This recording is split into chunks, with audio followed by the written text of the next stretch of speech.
Hello friends, কেমন আছো তোমরা সবাই? আশা করি সবাই খুব ভালো আছো, আর আমরাও তোমাদের আশীর্বাদে ভালোই আছি। আর আজকে দেখো তো রাত্রেবেলা আমরা স্টেশনে বসে আছি। তো কোথায় যাব, কিভাবে যাব, সব কিছু তোমাদের সঙ্গে শেয়ার করব। আর সাবস্ক্রাইবার আর পুরনো সাবস্ক্রাইবার সবাইকে স্বাগত জানিয়ে আমার আজকের ব্লগটি শুরু করছি। তো প্লিজ তোমরা পুরো ভিডিওটা দেখো, তো অবশ্যই বুঝতে পারবে আমরা কোথায় যাচ্ছি, আর তোমাদের সঙ্গে পুরোটাই শেয়ার করব। তো চলো আমাদের সাথে থাকো।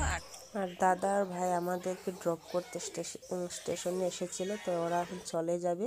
ওরা চলে গেছে আর আমরা ওয়েটিং রুম থেকে বেরিয়ে আসলাম।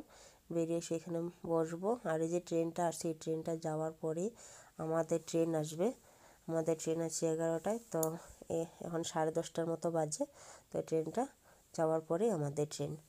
তো ওই যে এখানে কিছু একটা হচ্ছিল, তো সবাই জমা হয়ে গেছে, পুলিশও। আর আমি তোমাদেরকে একবার দেখিয়ে দিলাম ওই স্টেশনের সামনের দিকটা। তো ট্রেনটা চলে যাচ্ছে, তারপরে আমাদের ট্রেন। আর ফ্রেন্ডস, তোমাদেরকে আমার একটা রিকোয়েস্ট, যারা যারা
আমরা জলপাইগুড়ি জংশন পেয়ে গেছি। আর এখানে এসে আমরা ব্রেকফাস্ট করলাম। ফ্রেশ ট্রেশ হয়ে ব্রেকফাস্ট করে এখন হোটেল টোটেল সব বুকিং করা হয়ে গেছে আমাদের। এখান থেকে হোটেল বুকিং হয়ে গেছে। আর এখন ওয়েগানার দিয়ে আমরা যাবো ওইখানে।